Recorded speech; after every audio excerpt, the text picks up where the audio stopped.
Capítulo 9. Preguntas y problemas en la enseñanza de las ciencias sociales. Por Isabelino A. Siede. ¿Cómo diseñar una propuesta de enseñanza de ciencias sociales? ¿Cómo organizar una clase o un recorrido de clases sobre un mismo contenido? No se trata de preguntas retóricas, sino de preocupaciones prácticas de quien pretende enseñar que interpelan la teoría didáctica en busca de respuestas. La instancia de planificación, el pasaje del diseño curricular a una propuesta de enseñanza, es el primer momento en el que las orientaciones didácticas necesitan articularse en una trama específica y propositiva.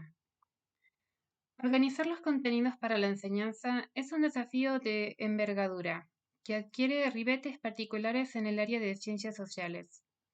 Lo saben los estudiantes de profesorado cuando en la formación docente llega un momento en que inician sus prácticas de enseñanza. Con ellas se ponen en juego sus representaciones e ideas prácticas sobre cómo organizar la clase. Estas nociones provienen de lo que el profesorado les ha brindado, pero se imbrican en una larga formación que atraviesa todo su recorrido como alumnos. ¿Cuál es el punto de partida desde el que inician su formación didáctica estos futuros maestres? Sin duda, el punto de partida es la experiencia anterior como alumnos de la enseñanza primaria, secundaria y universitaria. A lo largo de su larga vida estudiantil reciben experiencias de todo tipo que se van sedimentando en su pensamiento hasta crearles una imagen, una concepción sobre el significado de la enseñanza, sobre los contenidos a enseñar y su valor educativo, sobre la manera de enseñarlos y de aprenderlos, etc. Van constituyendo lo que podemos denominar su pensamiento y su competencia como futuros profesores y profesoras. Pagés Blanche, 1999, 164. De este modo, los criterios y las recomendaciones didácticas que reciben en su formación profesional se articulan con una experiencia más extensa a la que esos criterios interpelan, y por la cual también ellos son procesados y modificados. En el pasaje de estudiante a docente hay expectativas de renovación, pero el oficio de estudiante ha dejado más enseñanzas de las que a veces reconoce el Nobel docente. De modo que, puesto a pensar en una clase de ciencias sociales, es bastante probable que se parezca mucho a las que recibió cuando habitaba los pupitres, y de las cuales tenía intención de diferenciarse. No alcanza la rebeldía ni la reforma por decreto. La renovación de la enseñanza es más difícil de lo que a veces suponemos. Más allá de cortar lo sano y devastar las tradiciones prácticas sin reemplazarlas por otras mejores, los intentos de reforma educativa de las últimas décadas dejan el sabor amargo de que la enseñanza mejora poco. Persisten modelos de aprendizaje denostados en el discurso pedagógico, pero útiles para resolver las vicisitudes del aula, y perduran concepciones de conocimiento que la ciencia ha dejado atrás, pero se resisten a abandonar las aulas de la escuela primaria. Históricamente, en educación hemos tenido el predominio de una pedagogía de la respuesta sobre una pedagogía de la pregunta, en la que los modelos de aprendizaje se apoyan en meros contenidos ya elaborados que deben ser transmitidos por el profesor. Zuleta Araujo, 2005, 117.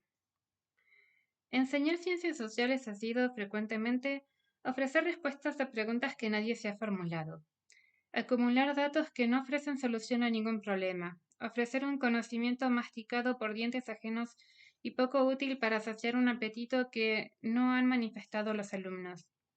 En el reino de las respuestas a preguntas no dichas, a estas solo les queda la función de indagar lo que no se escuchó desde el fondo, pedir la repetición de una explicación o averiguar la fecha de la próxima prueba.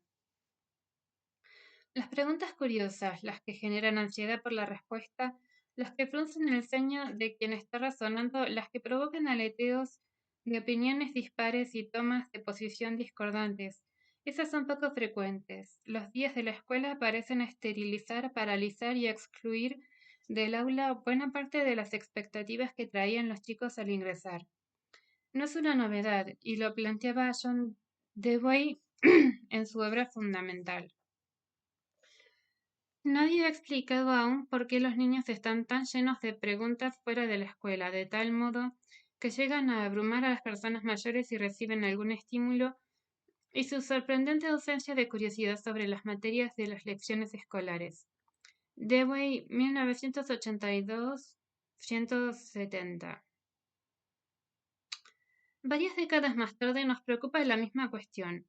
No se trata de culpabilizarnos, sino de reconocer que nos gustaría ofrecer una enseñanza mejor, una propuesta más atractiva y movilizadora como la que se encuentra en la enseñanza renovada de otras áreas, pero que aún es poco frecuente en las horas de ciencias sociales.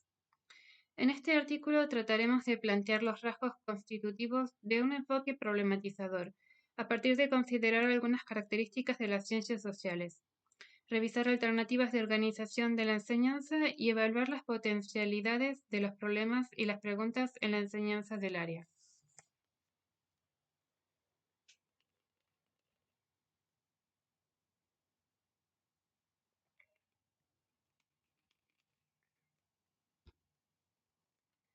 Dime qué preguntas y te diré qué encontrarás. Usualmente cuando se consulta a los futuros docentes de nivel primario cómo piensan abordar un contenido, la respuesta más frecuente es la siguiente. Empiezo por preguntarles sobre el tema para indagar sus conocimientos previos. La frase resuena como una novedad mayúscula, como un avance de la didáctica, que permite a los docentes y aspirantes a hacerlo sentirse innovadores y hasta quizás provocadores. Ahora bien, si nos remontamos a más de un siglo atrás, en un intento arqueológico de reconstruir las recomendaciones didácticas de los primeros formadores de formadores, no hallamos posiciones muy distantes a esta. El emblemático José María Torres, prestigioso director de la Escuela Normal de Paraná, publicó en 1888 su curso de pedagogía, donde recomendaba iniciar las clases con lo que llamaba preguntas preliminares. El objeto de esta clase de preguntas es indagar las ideas que el discípulo tiene sobre el asunto de la lección que se le va a dar, o sobre algo que estrechamente se relacione con el mismo asunto. Lo que por la lección se le ha de enseñar debe agregarse a lo que él sabe ya, y no podrá el maestro hallar el punto en que debe comenzar la lección, sino sondeando la mente del niño por medio de las preguntas preliminares con que le predispone para la adquisición de otros conocimientos. Si el maestro comprende el objeto de este ejercicio preparatorio, no necesitará reglas para dirigirlo, y en verdad que solo hay esta general, averiguar todos los puntos débiles del conocimiento del discípulo, preguntándole hasta que exprese las ideas que tenga sobre el asunto por pocas que sean. Torres 1888-130. En la experiencia de Torres, las ideas de los alumnos son el punto de partida para recibir nuevas enseñanzas, que necesariamente llenarán los puntos débiles del saber previo. En esta concepción, la función básica de las preguntas es despejar la mente de los estudiantes y despertar su atención sobre el objeto de conocimiento que se les ofrecerá en enseñanza. Por las preguntas preliminares, el maestro debe ganarse la atención del niño para la enseñanza venidera, pues esto es evidentemente necesario para que la reciba. En verdad que no es hábil el maestro que puede dar instrucción solamente a niños que tienen capacidad y aplicación para recibirla, sino más bien el que predispone para adquirirla a los lerdos e indiferentes. El maestro debe estimular en sus discípulos el deseo de saber, antes de exigirles los esfuerzos necesarios para aprender. Es tan inútil y aún podemos decir dañoso compeler a un niño indolente a que aprenda como obligarle a que se alimente cuando no tiene apetito. El maestro debe proveer el apetito y el alimento de las inteligencias que dirige, y podrá hacer todo esto si sabe preparar a sus discípulos para recibir las lecciones, y si las da con método racional y agradablemente. Torres 1888, 130, 131. De este modo, la indagación de saberes previos busca estimular el apetito intelectual, motivar a los alumnos para despertar una inquietud y garantizar un aprendizaje agradable. El maestro estimula, provee, alimenta, dirige, prepara y exige. Se observa en los verbos la centralidad del enseñante y su preocupación por atraer las mentes infantiles hacia el conocimiento que deben recibir. Los consejos de Torres se asemejan mucho a una versión de los conocimientos previos, extendida entre docentes y publicitada por cierta bibliografía ecléctica que reúne aportes de Piaget, Vygotsky, Brunner, Ausubel y otros autores, como si no hubiera entre ellos diferencias significativas, desconociendo investigaciones aún abiertas sobre el conocimiento social. De allí procede un mandato más o menos sutil de comenzar una clase preguntando qué saben los alumnos sobre el tema, achatando y licuando un problema epistemológico más complejo. Beatriz Eisenberg, quien ha trabajado arduamente por comprender las implicancias didácticas de los conocimientos previos en la enseñanza de las ciencias sociales, aportaba aproximaciones fundamentales hace unos años. El marco asimilador para significar los contenidos del área de estudios sociales está constituido por un conjunto de teorías y nociones sobre el mundo social, que los niños construyeron en su propia historia de interacciones sociales. Los niños, para conocer los objetos del mundo social, realizan construcciones propias y originales. No reciben pasivamente la información de los adultos sobre los distintos aspectos del mundo social, sino que realizan un trabajo intelectual ligado a sus propias interacciones sociales. Se plantean interrogantes y formulan hipótesis originales acerca de los objetos con los cuales interactúan. Eisenberg, 1994-141.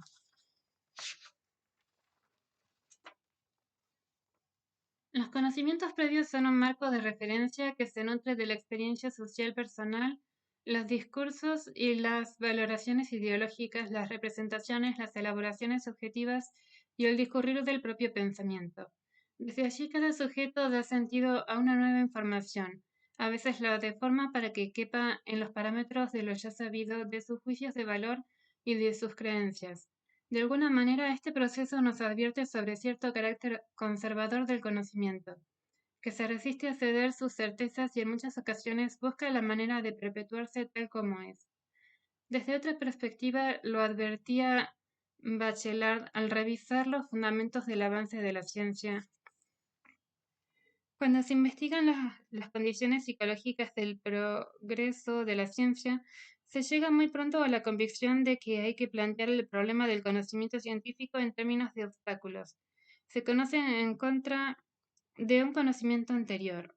Bachelard, 1999-15. Preguntar simplemente, ¿qué saben ustedes sobre la Revolución de Mayo? En los primeros minutos de la clase puede servir para relevar alguna información y traer el recuerdo de lo estudiado el año anterior. Pero los conocimientos previos son bastante más que información y recuerdo. Que los alumnos repitan fechas, nombres y acontecimientos que recuerden algún acto escolar o alguna imagen del libro de texto no necesariamente nos muestra lo que entienden por revolución. Las explicaciones que dan a un proceso largo y complejo como fue la emancipación americana. Nuestra preocupación didáctica es entrar en diálogo con una trama de pensamientos, valoraciones y representaciones que no son directamente observables. La información que ofrezcamos es un ingrediente que será procesado de modo diverso según las categorías de análisis que se utilicen, los afectos que se promuevan y las lógicas que predominen. Con la misma harina se cuecen distintos panes.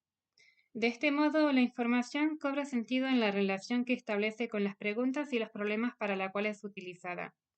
Solo un problema puede invocar un uso de lo ya sabido para afrontar lo nuevo y una búsqueda intelectual de aquello que no podríamos resolver inicialmente. Bachelard advertía sobre el carácter movilizador de las preguntas en el proceso de conocer. Lo que cree saberse claramente ofusca lo que debiera saberse. Para un espíritu científico, todo conocimiento es una respuesta a una pregunta.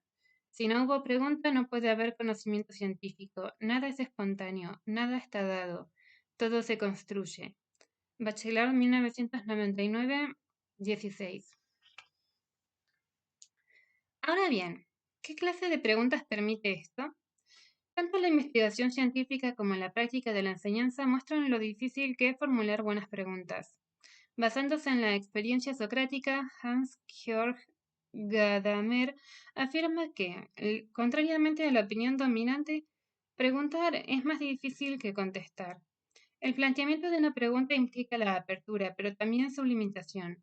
Implica una fijación expresa de los presupuestos que están en pie y desde los cuales se muestra la cantidad de duda que queda abierta. En su condición de pregunta muestra una aparente apertura y susceptibilidad de decisión, pero cuando lo que se pregunta no está destacado con claridad o al menos no lo está suficientemente,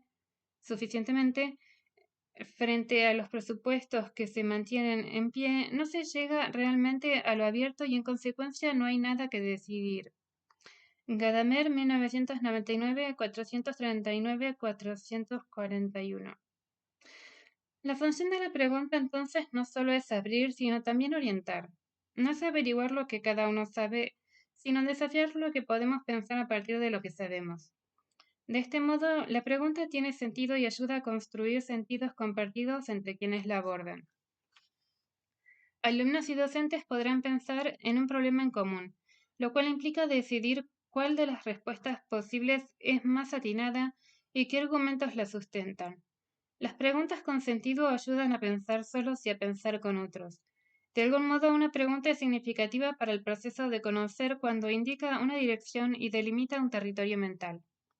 Al mismo tiempo que abre un enigma para resolver, su enunciado postula el espacio dentro del cual será posible construir la respuesta.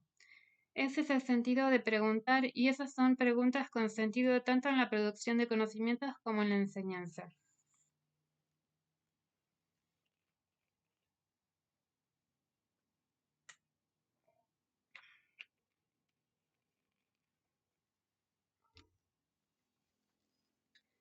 El conocimiento social en el aula. Las preguntas adoptan formas y modalidades específicas en cada área del saber y en cada disciplina en particular. ¿Qué cualidades del conocimiento social deberíamos tener en cuenta para formular preguntas con sentido? Si todos los campos de la enseñanza enfrentan dificultades en las sucesivas traducciones del saber erudito al diseño curricular y de este al aula, el área que nos ocupa ofrece algunos problemas particulares que podemos considerar. En primer lugar, su objeto de estudio es infinito, la realidad social. Nada de lo humano le es ajeno, y todo lo que la humanidad es y ha sido forma parte de sus indagaciones. La función de las ciencias sociales en la escuela es principalmente desnaturalizar las representaciones de la realidad social,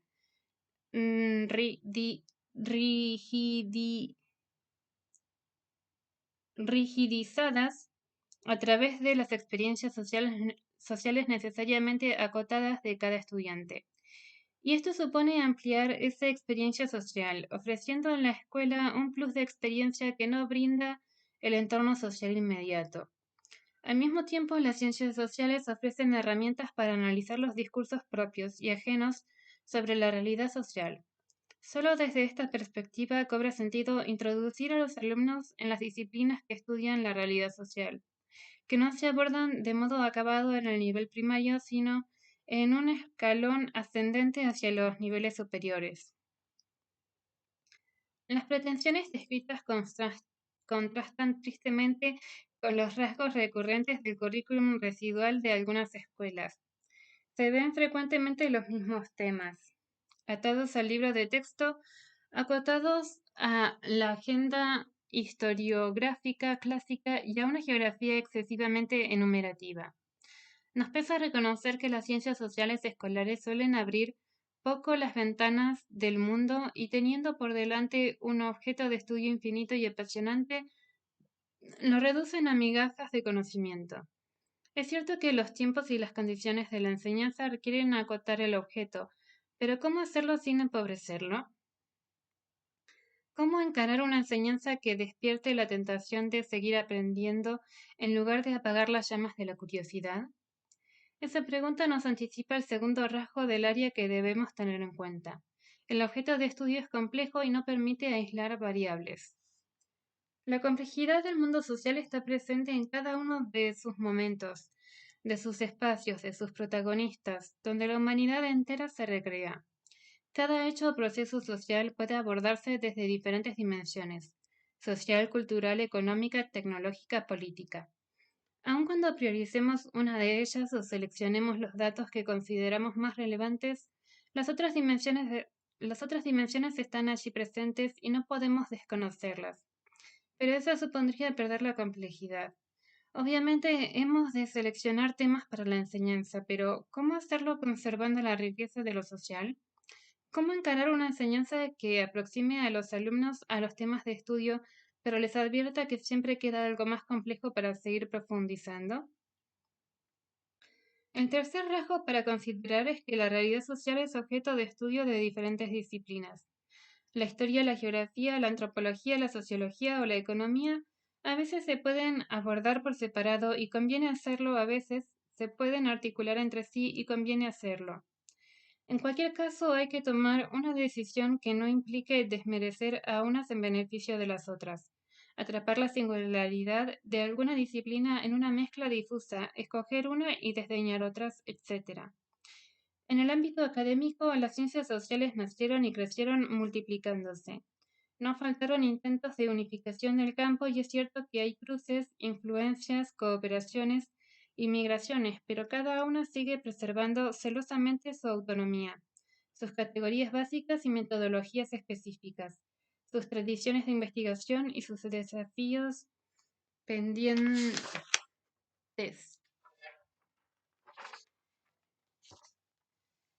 Mientras tanto, la tradición de la escuela primaria argentina es destinar un único espacio curricular, en el cual predomina el abordaje de la historia y la geografía, que aportaron los primeros contenidos en los inicios del sistema educativo. Ahora bien, ¿cómo articular los aportes de las distintas disciplinas en la enseñanza? ¿Cómo garantizar la presencia de contenidos, enfoques y categorías conceptuales provenientes de distintos ámbitos académicos sin perder cohesión en la enseñanza? En cuarto lugar, es menester advertir que las disciplinas sociales son multiparadigmáticas, es decir, dentro de cada ciencia social hay diferentes vertientes y programas de investigación. Un mismo proceso es estudiado e interpretado desde concepciones ideológicas contrastantes, desde supuestos teóricos disímiles y metodologías de investigación no siempre concertables. El escenario de las ciencias sociales es un mosaico de diferencias, lo cual enriquece al tiempo que complica su abordaje. La vastedad de variedades a veces lleva a considerar que toda opinión es válida y cualquiera pueda darse por buena, perdiendo de vista que toda disciplina científica requiere de rigor epistemológico y argumentativo en sus fundamentaciones. ¿Cómo llevar al aula estas divergencias sin caer en la mera opinión ni en el dogmatismo de imponer la propia? Finalmente, pero no menos importante, es destacable ver lo que ocurre con los contenidos sociales en el aula. A diferencia de otras disciplinas, tienden a abrirse y a ramificarse. Cualquier tema de las ciencias sociales se relaciona con otros y cuanto más rico e interesante es el abordaje que propone el docente, tanto más lejos lo llevan los alumnos con sus comentarios y reflexiones. Echados a rodar, los contenidos de ciencias sociales crecen como una bola de nieve que se nutre de lo que encuentra a su paso. El maestro novato, entusiasmado con las intervenciones de sus alumnos, deja que la bola avance sin contralor y rara vez evita que se estrelle contra el timbre que finaliza la hora, momento en que el conjunto estalla por los aires sin orden ni destino. ¿Cómo organizar los contenidos de enseñanza de modo tal que los alumnos sumen sus aportes pero al mismo tiempo no perdamos la posibilidad de orientar el proceso?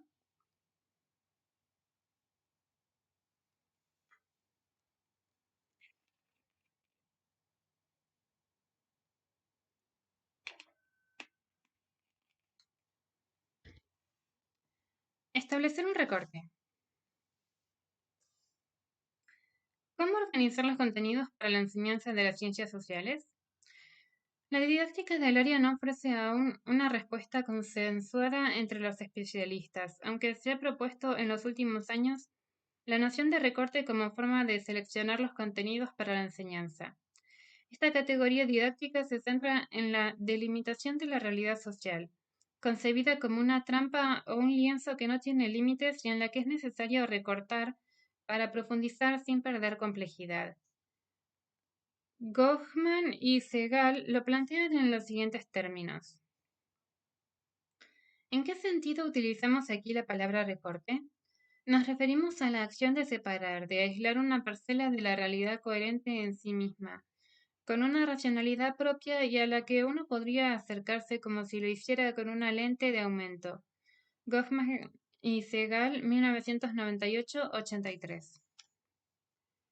Como el retazo de una tela atravesado por hilos de diferentes direcciones, el recorte alude a una unidad de sentido dentro de la vasta realidad social que puede seguir desarrollándose en varias direcciones. Se trata de un fragmento susceptible de ser interpretado en sí mismo y en relación con otros recortes posibles, conservando la complejidad constitutiva del mundo social. Permite la delimitación interna y externa del contenido, es decir, en primer lugar deja aspectos de lado, renuncia a la totalidad y trata de evitar propuestas chicle que se alargan indefinidamente sin ritmo ni horizonte. Como contrapartida favorece un contrato más claro con los estudiantes, de modo que ellos sepan que estamos estudiando y alcancen un conocimiento mejor de esa parcela al finalizar el recorrido de enseñanza.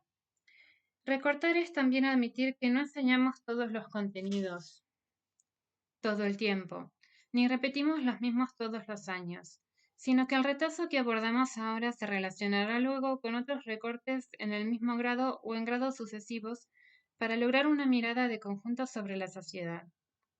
Focalizar la mirada en una parcela de la realidad, reconocer los elementos que la conforman, analizar las relaciones que los vinculan entre sí, encontrar las lógicas explicativas de la misma, puede resultar de utilidad para explicar la sociedad en una escala más amplia.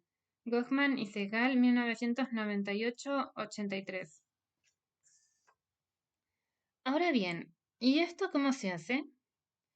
Goffman y Segal ofrecen un conjunto de cuestiones que, a su modo de ver, intervienen en la definición de un recorte, como trastienda de la propuesta, como trastienda de la propuesta. Aunque no lo afirman, estas variables pueden entenderse como una serie de decisiones que permiten realizar el recorte en el camino de la prescripción curricular a la enseñanza efectiva del aula. Recorreremos nuevamente sus notas distintivas, recreando en parte aquella formulación y aportando algunas alternativas surgidas de la práctica y de reflexiones posteriores sobre aquella formulación ya clásica. En primer lugar, las autoras sostienen que definir un recorte significa adoptar un marco conceptual explicativo. Esto quiere decir que el recorte se inicia cuando un docente analiza y estudia los contenidos propuestos para el diseño curricular. Lejos aún de las urgencias del aula, comienza por abrevar en las disciplinas para establecer qué enfoques se tendrán en cuenta. Decíamos más arriba que hay diferentes vertientes y líneas teóricas de las ciencias sociales, y este es el momento de adoptar una de ellas.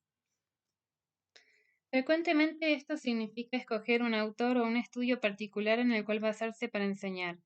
Temas complejos como la Revolución de Mayo o los procesos de globalización admiten lecturas disímiles y generan controversia entre los especialistas. Un maestro de escuela no tiene posibilidad de recrear la investigación de base de cada contenido, por lo cual adoptar un estudio particular le permitirá sentirse seguro en la enseñanza y no juxtaponer enfoques de modo contradictorio. Del mismo modo, el docente se plantea qué relevancia tiene ese contenido para su grupo de alumnos según su contexto y sus necesidades formativas. Recortar es tomar decisiones que no tienen un sustento meramente técnico, sino una fundamentación pedagógica contextualizada y argumentada, con un compromiso ético y político. Podría objetarse que esto significa brindar una enseñanza sesgada, y es verdad.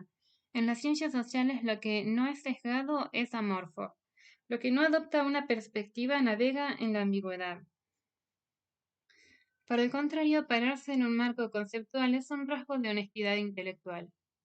En segundo lugar, Goffman y Segal plantean que definir un recorte es pensar en tiempos y espacios acotados. De este modo, recuperan dos coordenadas básicas de las ciencias sociales, pero las utilizan para acortar los límites del abordaje. Este es el punto donde la noción de recorte se vuelve más práctica y específica.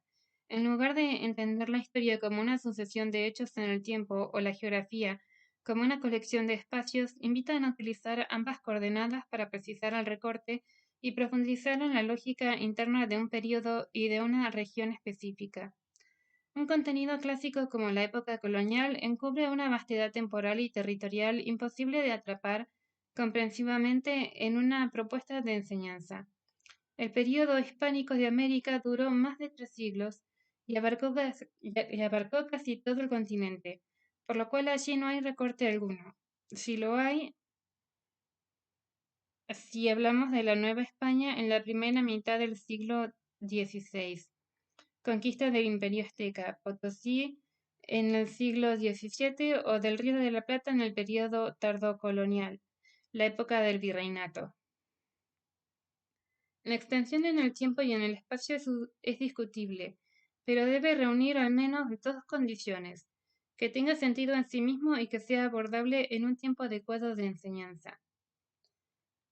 Por nuestra parte, entendemos la practicidad de este elemento para formular un recorte sobre todo en los contenidos de historia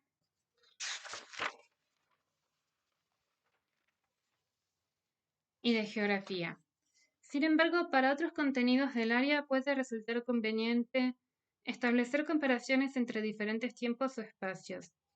Si abordamos la enseñanza sobre los grupos familiares, podemos circunscribirnos a los sabidos en un tiempo y espacio acotados o recorrer configuraciones familiares distantes en ambas dimensiones, centrados en la noción misma de familia y sus transformaciones contextuales. Siede 1998. Lo mismo ocurre si queremos abordar contenidos como el barrio o las instituciones sociales. Puede ser útil comparar qué se entiende por barrios en distintas partes del mundo y qué características se adoptan en distintas ciudades. Indagar sobre las instituciones sociales de distintas épocas y lugares también contribuye a precisar las concepciones existentes sobre cada una de ellas.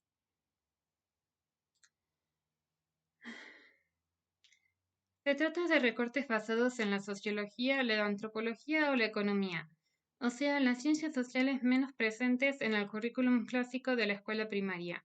Lo que predomina en este tipo de recortes es el tercer elemento que proponen Goffman y Segal. Las autoras plantean que definir un recorte ayuda a precisar los conceptos que habrán de enseñarse. Este es el punto en que se ingresa claramente en el terreno de la enseñanza.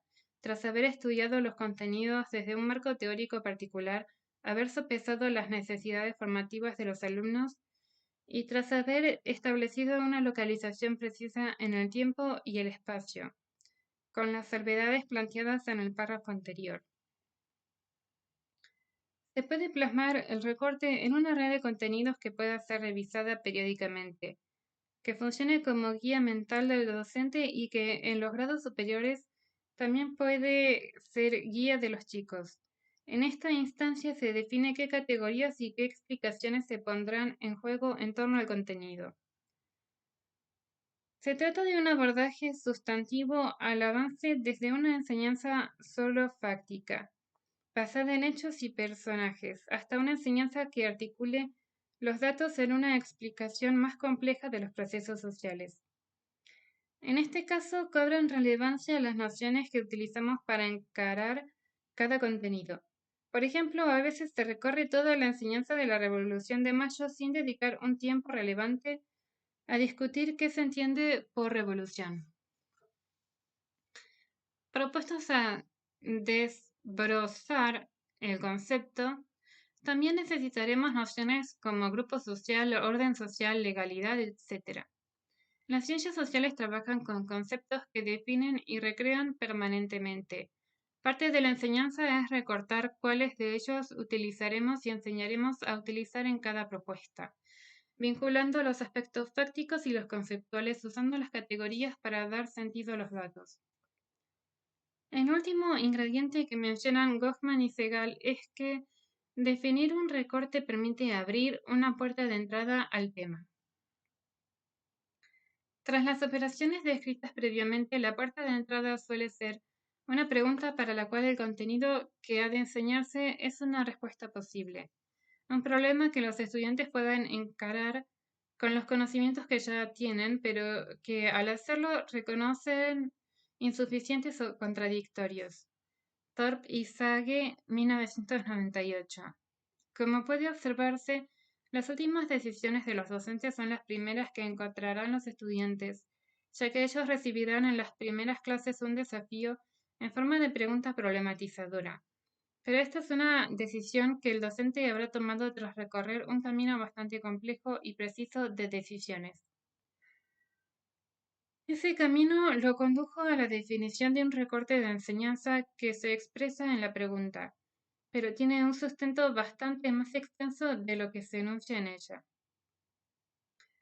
Ahora bien, si hemos enfatizado el carácter serial de estas decisiones para sugerir un camino en la planificación, es necesario también relativizar y enriquecer ese proceso. Cada docente tiene un estilo propio de trabajo y no siempre, casi nunca, este proceso es tan ordenado y lineal. Puede haber diferentes vías por las cuales empezar a elaborar una propuesta. Por otra parte, la sucesión de decisiones no debería hacernos olvidar las articulaciones e implicancias recíprocas que hay entre ellas. Las preguntas ayudan a precisar un tiempo y espacio. Los contenidos para enseñar vuelven a interpelar el marco explicativo que adoptamos, etc. Hacemos el ejercicio de disecar la toma de decisiones para ponerlo sobre la mesa y entender qué tiene dentro, pero no debemos olvidar que es un proceso vivo, contextualizado y personal.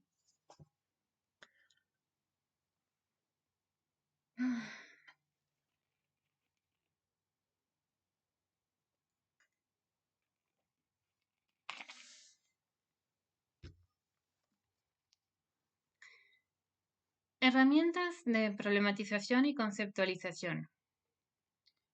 Volvamos sobre el último aspecto de la formulación de recortes.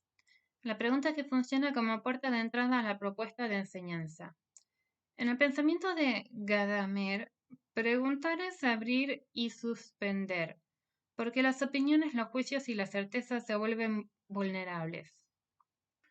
El sentido del preguntar consiste precisamente en dejar al descubierto la cuestionabilidad de lo que se pregunta. Se trata de ponerlo en suspenso de manera que equilibren el pro y el contra. El sentido de cualquier pregunta solo se realiza en el paso por esta situación de suspensión, en la que se convierte en pregunta abierta. La verdadera pregunta requiere esta apertura y cuando falta no es en el fondo más que una pregunta aparente que no tiene sentido real de la pregunta. Algo de esto es lo que ocurre, por ejemplo, en las preguntas pedagógicas, cuya especial dificultad y paradoja consiste en que en ellas no hay alguien que pregunte realmente. Gadamer, 1994-440. Como se puede ver, Gadamer sospecha de las preguntas que se hacen para esconder una verdad que el docente está convencido de poseer y solo espera que los alumnos atrapen convenientemente. Esas no son preguntas verdaderas y podríamos agregar, no son las únicas preguntas pedagógicas posibles. Establecer una pregunta o problema que permanezca abierto durante el recorrido de enseñanza y alcance algún grado de conclusión al finalizarlo, una pregunta que movilice y organice el recorrido, que sea susceptible de apropiación por parte de los alumnos, es una invitación a pensar en un fragmento de la realidad social y buscar en las ciencias todas aquellas herramientas conceptuales y procedimentales que ayuden en este proceso. Organizar la enseñanza a través de recortes permite salir del listado de temas o del tratamiento episódico de los contenidos, a veces circunscripto a las efemérides o a las páginas del manual escolar. En esos casos, la forma misma de abordaje conlleva una fuerte priorización de los aspectos fácticos sobre las categorías explicativas y las ciencias sociales devienen en una materia en la cual no hay que pensar sino solo memorizar. Por el contrario, el conocimiento científico es fruto de la actividad de pensar, de objetar las certezas y explorar las alternativas, afirma John Dewey. El pensar es un proceso de indagación, de observar las cosas, de investigación. Adquirir es siempre secundario e instrumental respecto al acto de inquirir. 1982-162. La historia de cada ciencia puede mostrar que un caudal de saberes no se reúnen durante mucho tiempo por simple sumatoria, sino por la permanente apertura a cuestionar todo lo acumulado y a barajar de nuevo aquello que nuevas comprobaciones objetan. De modo semejante, el conocimiento existe en el aula solo en tanto y en cuanto se sustente argumentalmente y se recree con procedimientos y restricciones derivados del ámbito de la investigación. De lo contrario, puede devenir en saber dogmático, en un archivo de datos o en una mera opinión. El pensamiento crítico siempre está basado en preguntas y en respuestas provisorias. Enseñar solo las conclusiones no es enseñar a pensar con criterio. Los artículos de este libro ofrecen buenas herramientas para formular preguntas en la enseñanza del nivel primario. ¿Qué es una nación? ¿Cómo nace y cómo se transforma una nación? ¿Qué es una revolución? ¿Por qué se produce una revolución? ¿Qué efectos tiene una revolución en la vida cotidiana de la gente? ¿Por qué la sociedad argentina de fines del siglo XIX acompañó y celebró la llamada Campaña del Desierto? ¿Qué condiciones había en la sociedad para que la matanza de la población indígena se hubiera considerado conveniente, necesaria, indispensable? ¿Qué tipo de relaciones había previamente entre los pueblos indígenas y el resto de la sociedad? ¿Qué es el trabajo? ¿Cómo se ha organizado el trabajo de la sociedad en cada modelo económico? ¿Qué trabajos hacen falta para construir una represa? ¿Qué efectos sociales y territoriales tiene la construcción de una represa en la región patagónica? ¿Qué actividades económicas caracterizan la vida rural actual? ¿Qué efectos sociales y territoriales tiene la inclusión de nuevas actividades como el turismo? ¿Por qué la coexistencia de actividades como el turismo y el cultivo de arroz genera discusiones? ¿Qué actores sociales se oponen y las defienden? ¿Qué papel desempeña el gobierno en esas discusiones y decisiones? ¿Por qué la gente emigra? ¿Por qué se va de su lugar de origen? ¿Por qué llega a donde llega? ¿Qué factores originan el que mucha gente al mismo tiempo decida irse de un lugar? ¿Qué factores qué factores llevan a que mucha gente al mismo tiempo decida llegar a un mismo lugar? ¿Cuáles son los efectos culturales de los procesos migratorios? ¿Cómo actúa el Estado ante las migraciones? ¿Cómo fue posible el terrorismo de Estado? ¿Cómo actuaron diferentes sectores de la sociedad ante la represión desatada por la dictadura? ¿Cómo se recuerda e interpreta actualmente la dictadura militar? ¿Qué relación hay entre la dictadura militar y los procesos políticos y económicos previos y posteriores? Se trata de preguntas de diferentes tipos. Cada una conlleva priorizaciones o sesgos específicos en la lectura de los aportes de este libro. En los ejemplos que aquí enumeramos, ¿pueden los estudiantes plantear una respuesta antes de recibir enseñanza? Seguramente no podrán si se les plantea la pregunta en frío, sin ninguna información, pero si el docente les ofrece algunas imágenes, algunos datos, alguna descripción inquietante o elementos contradictorios, puede desafiarlos a pensar por qué la realidad es como es o ha sido como ha sido. Una pregunta es problematizadora cuando invita a pensar con voz propia, con los conocimientos y las herramientas que cada uno tiene en relación con otros. ¿En qué respuesta provisoria podemos formular?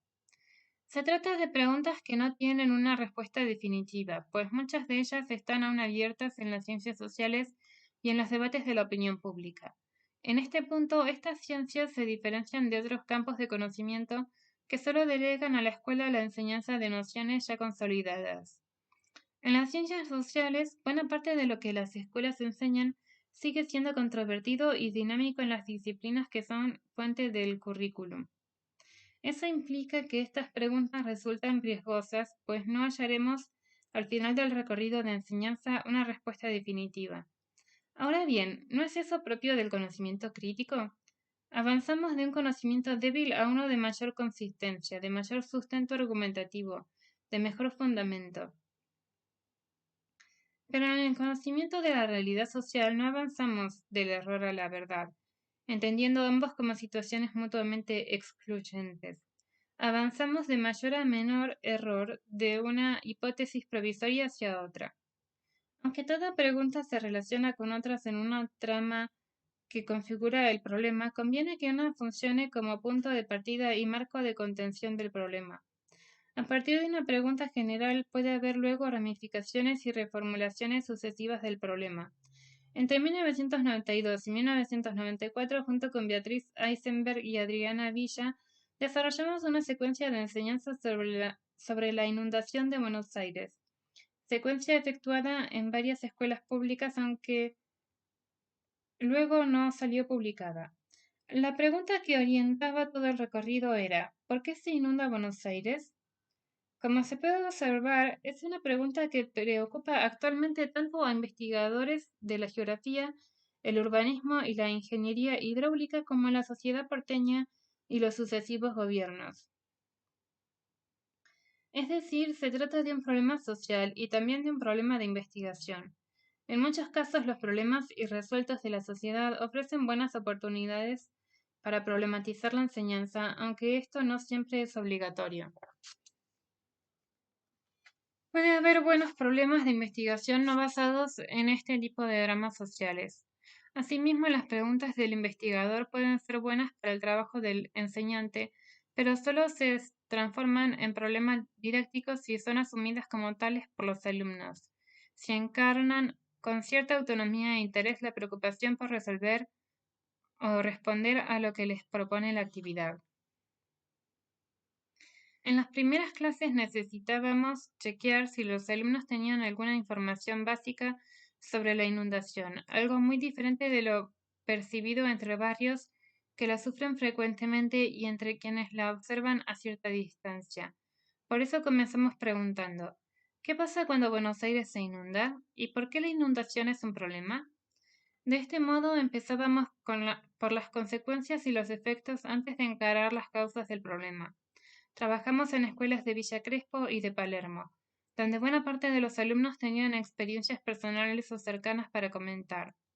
La propuesta incluía también imágenes y recortes periodísticos que enriquecían y ampliaban esas experiencias hacia otras zonas de la ciudad y hacia una mirada más general del problema.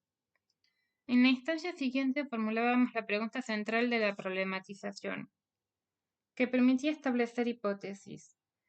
¿Por qué creen ustedes que se inunda Buenos Aires? Es relevante observar que el pasaje por una instancia anterior en la que se describía la inundación y sus consecuencias facilitaba la reflexión posterior sobre sus posibles causas. Las intervenciones del docente se centraban en la conducción del intercambio, en el registro escrito de la producción oral y en el pedido de ampliaciones y justificaciones.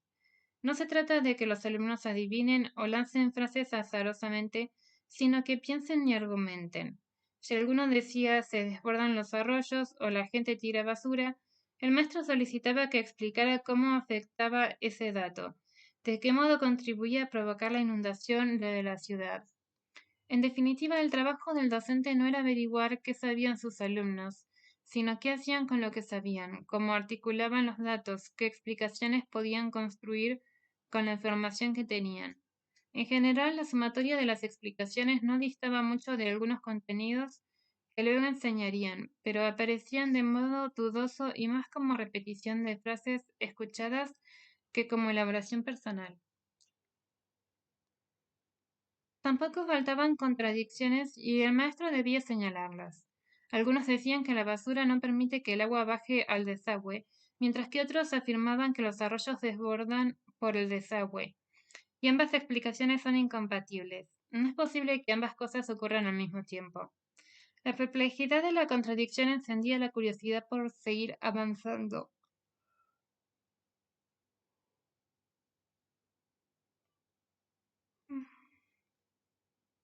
En los encuentros posteriores se analizaban diferentes variables de la inundación porteña que estaban anticipadas en las hipótesis de los alumnos. Buenos Aires se inunda porque llueve mucho. Buenos Aires se inunda por la sudestada. Buenos Aires se inunda porque desbordan las cloacas. ¿Todo Buenos Aires se inunda o solo algunos barrios? Buenos Aires, ¿se inunda por la basura y la falta de mantenimiento? ¿Cómo circula el agua en la ciudad? ¿Cómo afecta el relieve al problema de la inundación? Etcétera. El orden del recorrido se determinaba por la fuerza de las hipótesis del grupo, y en algunos casos había preguntas que era preciso agregar porque no había aparecido en la anticipación de los alumnos.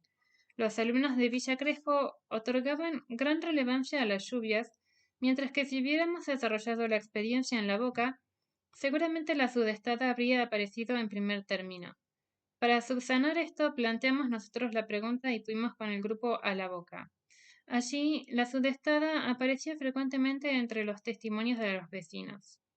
Cada variable era analizada con los instrumentos más convenientes del caso, pluviogramas de Buenos Aires y de otras ciudades, registros de las lluvias que habían desencadenado inundaciones, mapas de recorrido frecuente de la sudestada, planos de relieve de la ciudad, planos de las cuencas pluviales y cloacales, etc.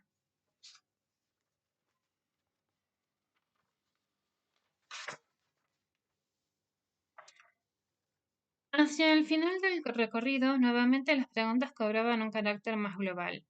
¿Garay fundó la ciudad en un terreno inundable?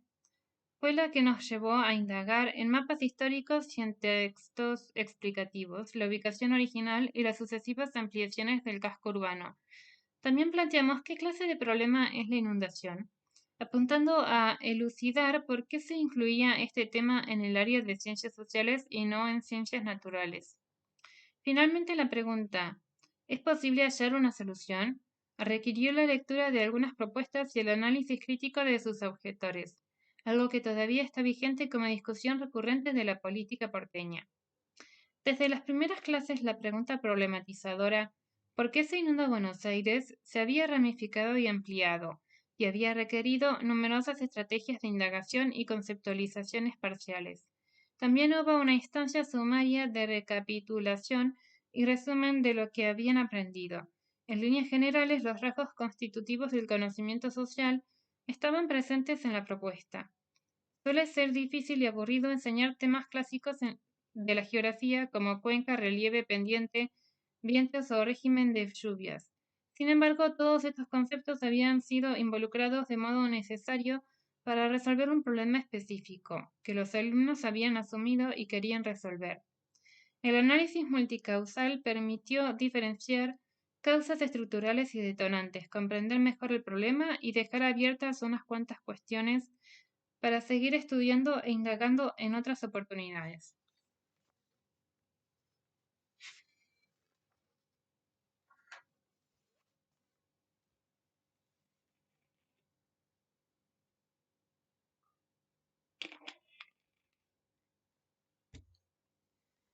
El valor de las preguntas.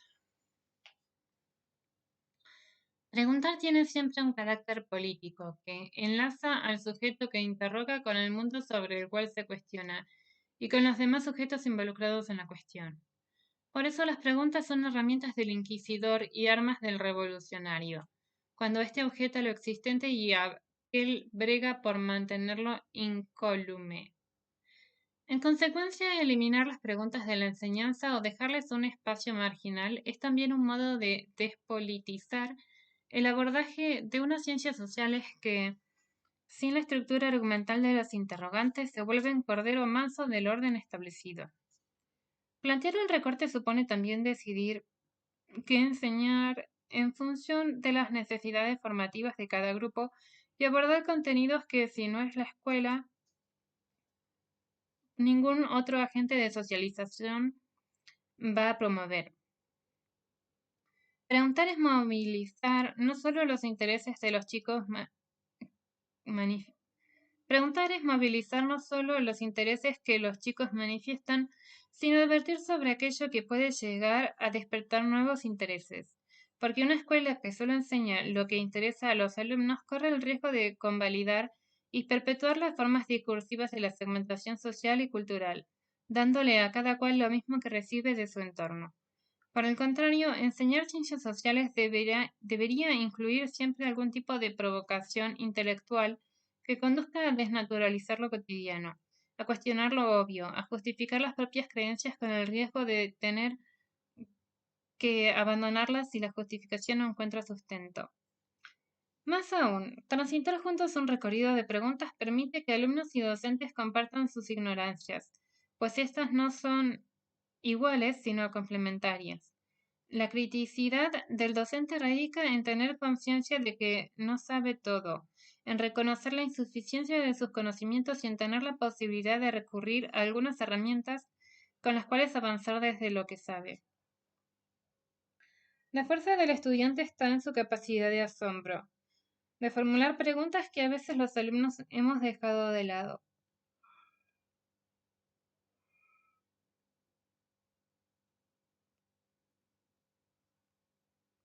La enseñanza requiere ensamblar ambas ignorancias en un proyecto compartido, para que el docente guíe a los estudiantes en la búsqueda de una mejor respuesta.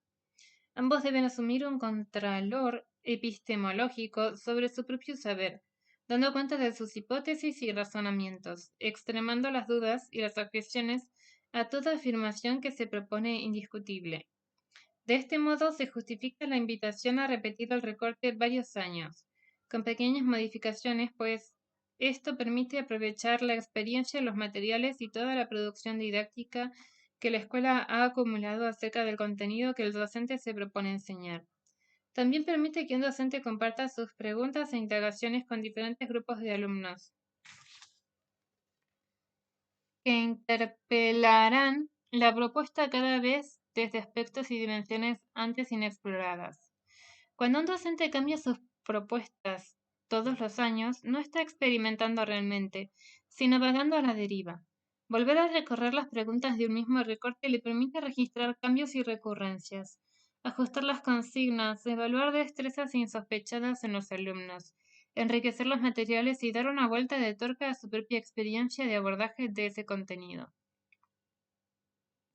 Imaginar una criticidad sin preguntas es equivalente al mar sin agua. El espacio queda el olor marino, pero eso ya no es mar. Del mismo modo está